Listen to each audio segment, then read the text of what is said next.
자, 시장과 경제활동. 자, 우리 주제 세 번째 내용을 정리할 건데요. 우리 시험 문제는 두 문제까지도 나올 수 있는 아주 중요한 단원이 시장과 경제활동이라는 단원이 되겠습니다. 자, 첫 번째 시장, 자, 가격의 기능에 대해서 정리를 할게요. 자, 시장의 의미와 시장 경제의 원리가 있는데요. 시장이라는 것은 수요와 공급이 만나서 거래가 이루어지는 매개체가 바로 시장이 되겠죠. 시장의 종류에는 뭐 생산물 종류에 따라서 생산물 시장, 생산 요소 시장, 그리고 장소에 따라서 국내 시장이 있고요. 해외 시장, 그다음에 거래 수단에 따라서 뭐 오프라인, 온라인 시장이 있는데요. 자, 여기서 정리할 거는 경쟁 형태에 따른 분류죠. 경쟁 형태에 따른 분류. 그래서 첫 번째 우리 완전 경쟁 시장이죠. 완전 경쟁 시장은 말 그대로 경쟁이 완전하게 이루어져 있는 시장을 의미하는 거죠. 다수의 거래자가 동질의 상품을 거래하고요. 진입과 탈퇴가 자유롭게 이루어지고 개별 수요자와 공급자는 가격 결정력에 가격 결정에 결정을 하지를 못하고요. 가격 수능자죠. 수능자. 즉 소비자, 개별 소비자와 개별 생산자는 가격에 있어서 수능자 역할을 하고 있더라. 우리가 경제라는 그 과목에서는 이 완전 경쟁 시장을 전제하에서 우리가 이론을 전개를 좀 하고 있습니다. 자, 독점 시장이 있죠. 독점 시장. 완전 경쟁 시장은 실제는 거의 존재할 수 없는 시장이죠. 다만 뭐 농산물 시장이라든가 주식 시장을 우리가 일반적으로 완전 경쟁 시장에 좀 비슷한 그런 시장이라 해서 우리가 정리를 해놓고 있습니다. 자, 독점 시장은 시장 기능에 있어서 하나의 기업이 시장 전체를 지배하는 거죠.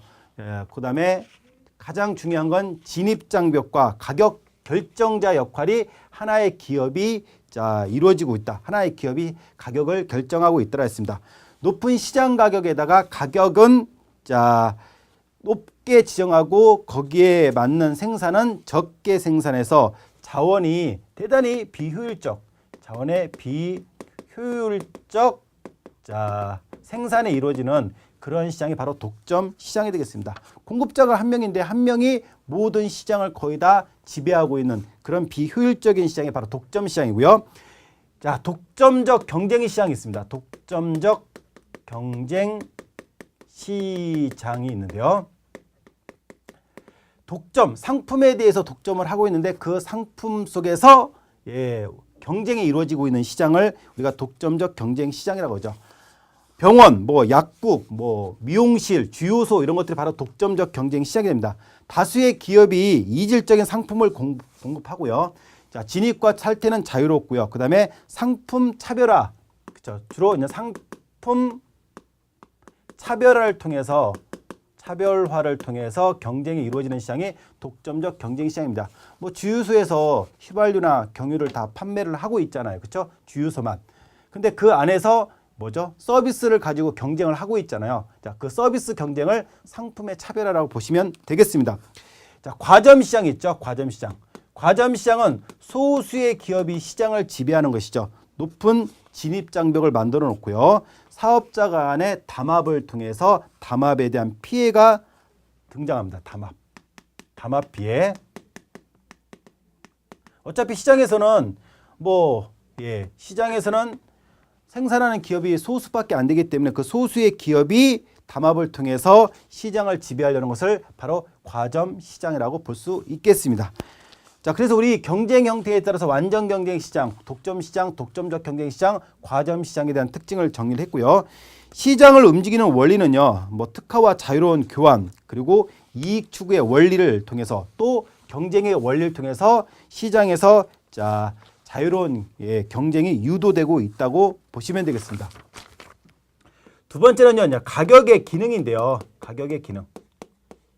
시장 경제 체제에서는 가격이라는 자체가 상당히 중요한, 시장 가격이라는 것이 시장 질서를 이끌어가는 데서 가장 중요한 역할을 하고 있죠. 그러면 시장 가격에 어떤 기능들을 갖고 있느냐. 자, 첫 번째는요, 효율적인 시장 배분이죠. 효율적 시장 의 생산과 분배가 이루어지고 있더라. 시장 배분이 배분이 이루어지고 있더라. 그죠? 시장 배분. 자, 그 효율적인 시장 배분의 가장 핵심적인 것이 무엇을 얼마나 생산할 것이냐, 또 어떻게 생산할 것이냐, 누구를 위해서 생산할 것이냐라는 그러한 자 배분이 바로 시장 가격에서 이루어지고 있는 것이죠. 그래서 자, 바로 생산 자원의 그렇죠. 배분 문제. 즉 무엇을 얼마나 생산할 것인가죠. 생산 요소의 자, 배분 문제. 생산 요소의 배분 문제. 즉 어떻게 생산할 것인가를 의미하는 거죠. 그다음에 자, 소득 및 생산물의 배분 문제. 바로 자 누구를 위해서 생산할 것이냐, 이것이 바로 시장 가격의 가장 중요한 기능이 되겠죠. 생산 자원의 배분 문제, 생산 요소의 배분 문제, 소득 및 생산물의 배분 문제, 바로 효율적 자 생산과 분배를 의미하고 있고요. 두 번째는 자 시장 기능의 또 중요한 특징은 거래 비용의 감소자 감소. 자급자족, 물물 교환 같은 그런 비용을 절감시키는 그런 역할을 하고 있더라. 중요한 건 바로 효율적 시장에서의 생산과 분배에 관련된 내용을 여러분들이 정리를 해주시면 되겠습니다. 자, 그리고요, 우리 자 2장에서 배웠듯이 정부의 시장 자 관여와 자원 배분이죠. 자원 배분. 정부의 그 시장에 개입하는 목적은 시장 기능을 조종하는 역할을 하고 있더라라는 것을 우리가 정리를 했는데요. 첫 번째는 정부의 가격 정책에 대한 자원 배분 중에서 우리 최고 가격제와 최저 가격제가 있습니다. 정부가 가격을 인위적으로 통제하는 것이죠. 최고 가격제는 공급 부족으로 인해서 자 가격이 폭등하는 경우에 소비자를 보호하기 위해서 인위적으로 정부가 최고 가격을 결정을 하죠. 하지만 그거에 대한 부작용은 결국 시장 거래에서 공급이 부족하니까, 그리고 그 가격에 공급을 하지 않다 보니까 나타나는 암 시장의 형성 가능성이 등장할 수 있고요. 최저 가격제는 과잉 생산으로 해서 가격이 폭락하게 되는 거죠. 그래서 생산자를 보호하기 위한 그러한 자원 배분 정책들이 있습니다. 최저 가격제를 하게 되면은 생산자를 보호한다는 명분하에서 정부가 가격을 인위적으로 지정을 해서 가격을 상승시키는 그런 역할을 정부가 하게 되죠. 그러다 보면 초과 공급분의 처리 문제 같은 문제가 발생할 수 있는 그러한 자 한계점도 있다는 걸 기억을 해주시고요. 정부의 조세 제도에 따른 자원 배분이 있습니다. 소득세 부과와 자원 배분이죠. 정부가 인위적으로 경기가 과열되고 있으니까 과열된 경기를 그쵸 조종하기 위해서 소득세를 인상을 시켰어요. 그러면 세율을 인상시키면 당연히 그쵸 가처분 소득이 줄어들 수밖에 없는 거죠. 왜냐하면 소득분에서 세금이 인상으로 인해서 나타나는 그 감소가 결국 소비를 위축시키는 그런 문제가 등장하죠. 그러면 소비를 위축시키면 결국 그 소비 위축은 생산을 감소시키는 그런 문제가 등장할 수 있다는 것이죠. 자, 소비세 부과와 자원 배분인데요. 사치품에 대한 세율을 인상시키면 당연히 세율이 인상됐으니까 그 세율 인상만큼 가격의 그 상승을 가져오게 되고요. 그러면 소비가 감소되고 생산이 감소되는 그런 문제가 있고요. 생필품에 대한 세율을 인하시킨다라고 한다면 당연히 생필품에 대한 세율이 인하되는 것만큼 가격이 하락되고 소비가 증가시키고 그다음에 그것이 생산을 증가시키는 그러한 정부의 자원 배분의 역할도 가지고 있다는 겁니다. 기타 정책에 대한 자원 배분이 있죠. 독과점. 자, 독점 시장이나 과점 시장을 정부가 규제하죠. 환경 오염의 규제, 공공재해 생산, 수출을 좀 더 활성화시키기 위한 수출 보조 정책, 이런 것들이 정부의 조세 부과에 따른 자원 배분 정책이라고 보시면 되겠습니다. 그래서 우리 요약 정리집에 정부의 자원 배분의 기능에 대한 내용이 자세히 잘 정리가 되어 있는데요. 그 내용 꼭 여러분들 확인하고 넘어가시면 되겠습니다. 자, 이래서 우리 시장 가격의 기능과 관련된 내용을 정리를 다 끝냈고요. 자, 두 번째는 시장 가격의 변동이 되겠습니다. 자, 첫 번째는요, 수요죠, 수요. 자, 수요라는 것은 경제 주체가 상품을 그죠 구매하고자 하는 욕구를 우리가 수요라고 할 수 있고요. 수요량이라고 하면 자 구매하고자 하는 양을 의미하고요. 수요 법칙하면 우리가 이미 알다시피 그죠 가격이 올라가면 수요량을 감소시키고 가격이 내려가면 수요량을 증가시키는 것을 수요 법칙이라 하고요.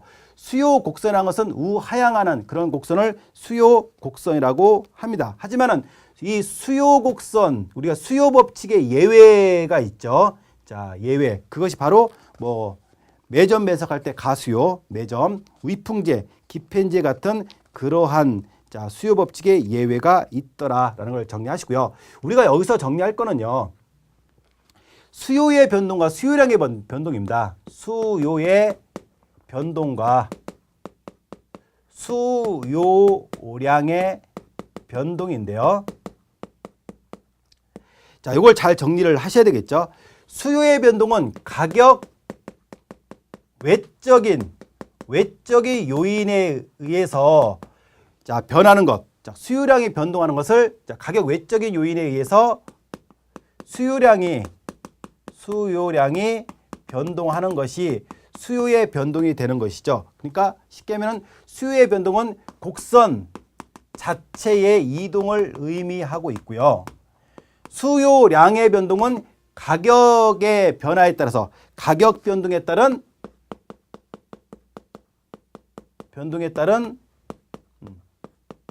수요량의 변동을 우리가 수요량의 변동이라고 할 수 있습니다. 그러니까 가격의 변동에 따라서 수요량이 어떻게 변하는지 즉 자, 점상의 이동이 바로 자, 수요량의 변동이 되겠습니다. 그래서 자, 수요량의 변동과 수요의 변동에 있는 내용을 잘 정리하셔야 되고요.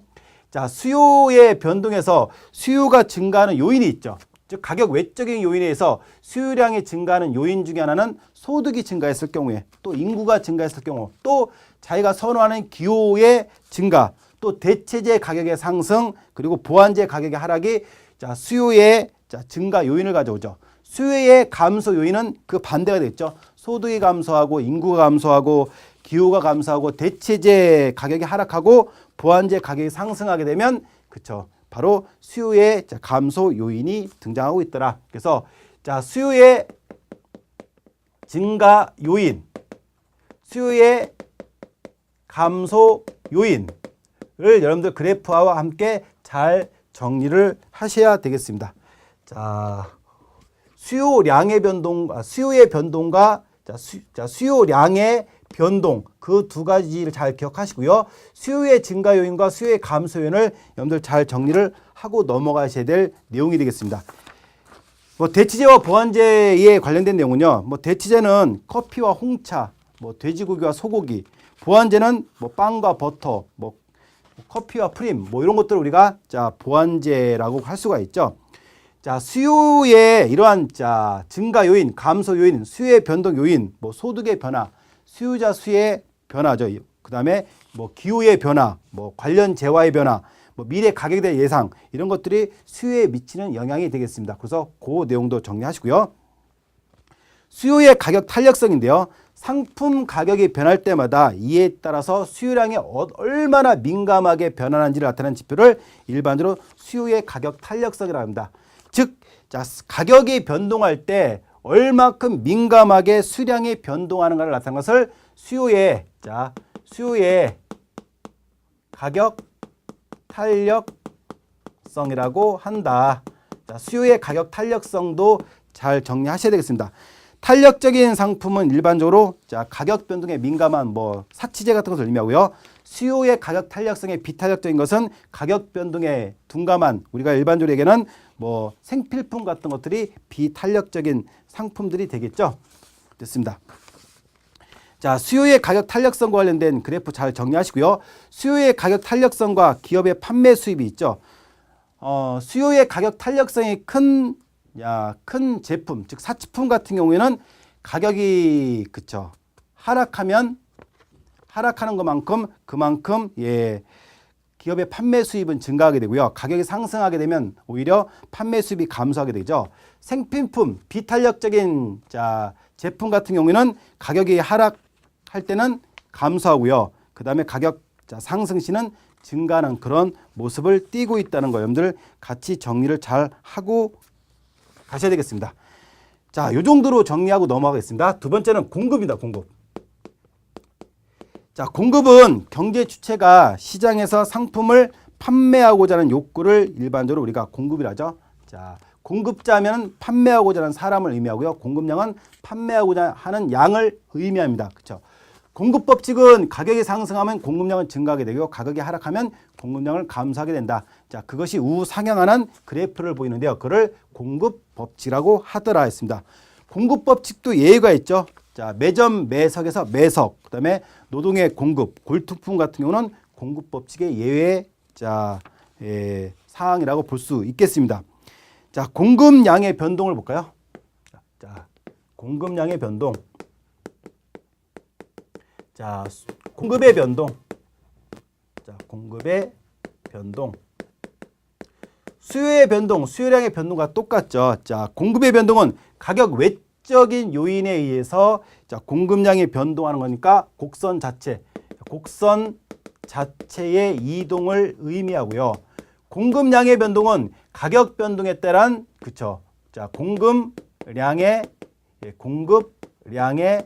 변동이죠. 그래서 점선상의 그래프의 점선상의 이동이 바로 자, 공급량의 변동이 되더라. 자, 공급의 증가 요인이 있죠. 공급이 증가하는 가장 큰 이유는 생산비가 감소하면 그만큼 공급은 증가하게 되죠. 그리고 기술 혁신, 그리고 새로운 기업이 시장에 진입하게 되면 그만큼 자, 공급은 증가하게 되죠. 자, 공급의 감소 요인 그 반대가 되겠네요. 생산 요소 가격이 상승했을 경우, 즉 생산비가 증가하죠. 뭐 임금이 증가하거나 뭐 원자재 가격이 증가하게 되면 공급이 감소하게 되고요. 기업 기존에 있는 기업이 시장을 탈퇴하게 되면 그만큼 공급은 감소하게 되죠. 자, 공급의 가격 탄력성이 있습니다. 자, 공급의 가격 탄력성이죠. 자, 가격 변동에 따른 자, 공급량의 변동을 의미하는 것이 공급의 가격 탄력성인데요. 자, 공급에 미치는 영향들은 생산 요소의 가격의 변화라든가 공급자 수의 변화, 그리고 생산 기술의 변화, 뭐 기타 요인에 의해서 자, 공급이 자, 여러 가지 영향을 미치게 되는데요.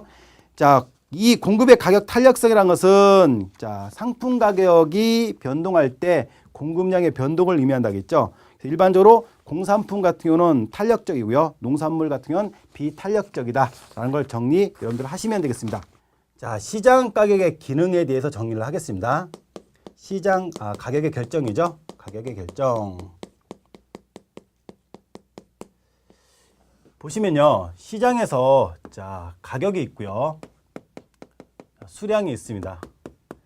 자, 그러면 자, 수요 곡선이 있고요. 공급 곡선이 있죠. 자, 그러면 자, P 스타. 자, 우리가 Q 스타라고 할게요. 여기서 균형 가격이 결정이 됐죠. 자, 가격이 상승하게 되면 P 제로로 간다고 볼까요? 그러면 자, 지금 자, 수요 곡선하고 공급 곡선이 있어요. 그렇죠? 그런데 수요 곡선과 공급선이 지금 일치하고 있지 않네요. 왜 그러냐면 가격이 상승하니까 수요자는 당연히 수량을 줄일 것이고 가격이 올라가니까 공급자는 양을 늘리겠죠. 그러면 여기서 뭐가 생기죠? 초과 공급이 발생할 수 있겠죠. 마찬가지 가격이 내려갔어요. 자, P 제로로 넘어가죠. 그러면 지금 자, 여기와 여기 사이에서 수요자와 공급자가 자, 거래가 이루어지지 못하고 있죠. 자, 가격이 내려가면 자, 수요자는 수량을 늘리려고 할 것이고 소비량을 늘리려고 할 것이고요. 수요량을 공급자는 자, 가격이 내려가니까 그쵸? 공급량을 줄이게 됐죠. 그러면 여기서 초과 수요가 발생하죠. 그러면 시장에서는 자연스럽게 어떻게 되죠? 거래 가격이 그쵸? 형성이 돼 나가겠죠. 다시 그래서 균형 가격으로 수렴하게 되더라. 이게 시장 가격의 가장 기본적인 결정 내용이 되겠습니다. 초과 공급이 발생하면은 공급량이 수요량보다 많아지니까 공급자 간의 경쟁으로 가격이 하락할 것이고요.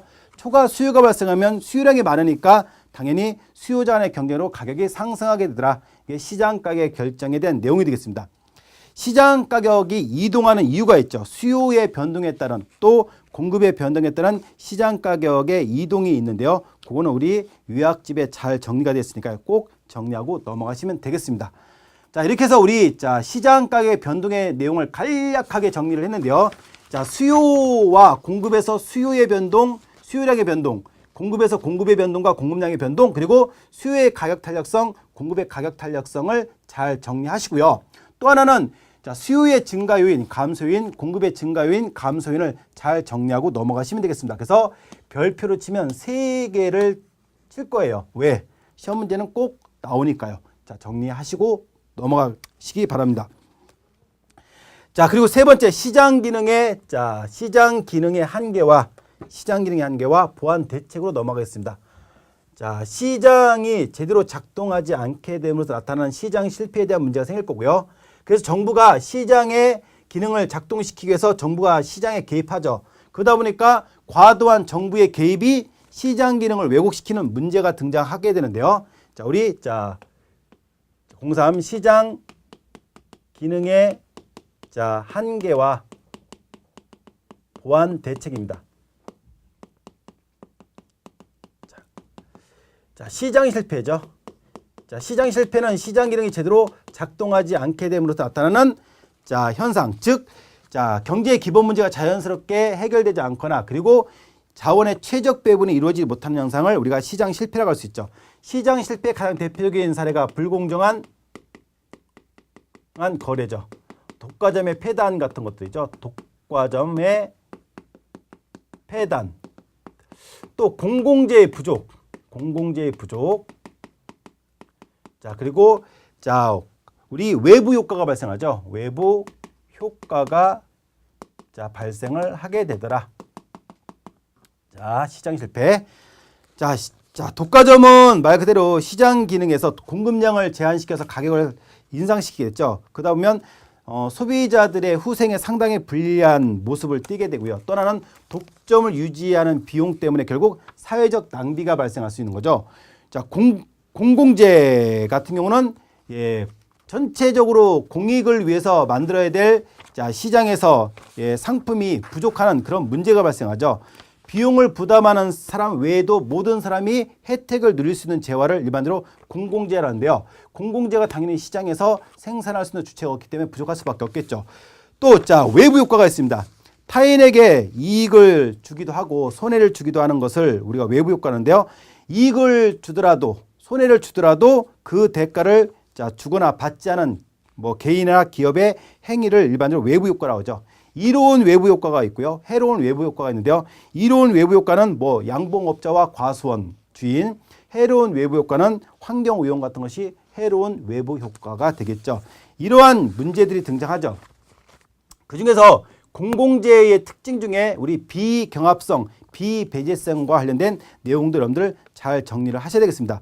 비배제성은 공공재 사용의 대가를 치르지 않은 경우에도 그 소비를 막을 수 없는 것이고요. 비경합성은 한 사람 개인의 소비가 다른 사람의 소비를 감소시키지 않은 것을 우리가 일반적으로 공공재의 특성이라고 하더라. 그래서 이러한 공공재의 부족, 외부 효과, 특히 해로운 외부 효과 발생, 불공정한 거래, 이러한 시장에서의 문제들이 등장하면서 시장에서 자원이 최적으로 배분되지 못하는 현상이 발생하죠. 그래서 이 문제를 해결하기 위해서 정부가 시장에 개입하죠. 이걸 우리가 큰 정부라고 할 수 있는데요. 공정한 경쟁 규칙을 정부가 조정하고요. 공공재가 부족하면 정부가 공공재를 생산을 하게 되겠고요. 해로운 외부 효과일 경우에는 정부가 각종 규제를 통해서 오염을 방지하기 위한 규제책, 환경세를 부과한다든가 아니면 정화시설의 의무화, 오염물질의 방출을 제한하는 그런 직접적, 간접적 규제를 통해서 해로운 외부 효과를 발생을 억제하고 있고요.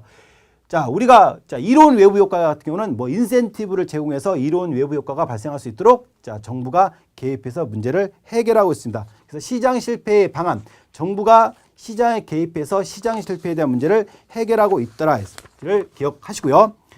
그리고요. 그 다음에가 정부 실패죠. 정부가 과도하게 시장에 개입하게 되면서 문제가 발생을 하게 되죠. 지나친 정부의 개입이 시장의 효율성을 저해시키는 문제가 발생합니다. 예를 들면 무거운 세금.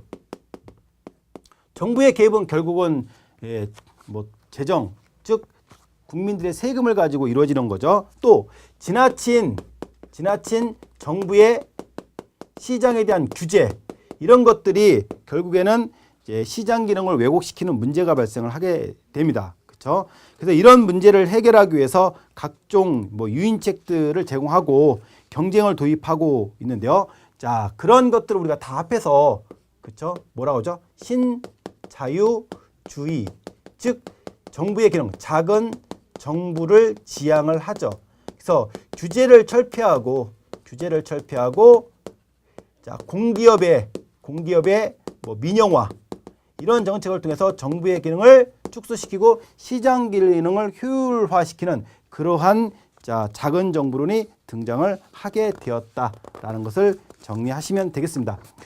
자, 시장 기능의 한계와 보완 대책에 대한 내용은 간단하게 정리를 좀 했는데요. 역시 요 시장 기능의 한계와 보완 대책, 지금 얘기했던 시장 실패와 관련된 것, 또 시장 실패를 해결하기 위한 정부의 개입, 또 정부의 기능이 시장 기능을 왜곡시켜서 나타나는 정부 실패에 대한 문제, 그것을 해결하기 위한 오늘날 신자유주의자의 주장, 요 내용도 상당히 우리 기출에 잘 나오는 내용이기 때문에 여러분들 잘 정리하고 넘어가셔야 되겠습니다. 자, 마지막이 한국 경제의 변화와 위상인데요. 세계화 개방화되고 있고요. 또 그런 시기에 있어서 국제 협력을 좀 더 강화시키고 국가 경쟁력을 좀 강화시키고요. 또 지식 기반 경제 체제를 구축하는 것이 중요하겠습니다. 무엇보다도 통일을 추구하는 그런 역할, 또 통일을 대비하기 위한 노력들이 필요하겠다라는 것까지 우리 주제 시장과 경제 활동에 대한 내용이 되겠습니다. 상당히 좀 빠르게 정리를 해서 넘어갔는데요. 그래도 가장 시험 문제가 나올 수 있는 내용에 대해서는 이미 결정이 딱 됐습니다. 뭘까요? 그렇죠. 우리 수요와 공급과 관련된 또 가격 결정 과정에 대한 내용, 당연히 중요하죠. 두 번째로 중요한 건 뭘까요? 정부의 실패, 시장의 실패, 정부 실패와 시장 실패를 어떻게 해결할 것이냐에 대한 내용도 상당히 중요하죠. 그 중에 하나를 또 꼭 집으면, 그렇죠? 시장 실패와 관련된 내용들 있죠. 공공재의 성격, 공공재의 비경합성, 비배제성과 관련된 내용, 또 우리 외부 효과와 관련된 이로운 외부 효과, 해로운 외부 효과와 관련된 내용, 이런 내용들을 여러분들이 잘 정리하는 것이 무엇보다도 중요하겠습니다. 자, 그래서 우리 시장과 경제 활동에 대한 내용은 이렇게 우리 정리를 마무리하도록 하겠습니다. 감사합니다.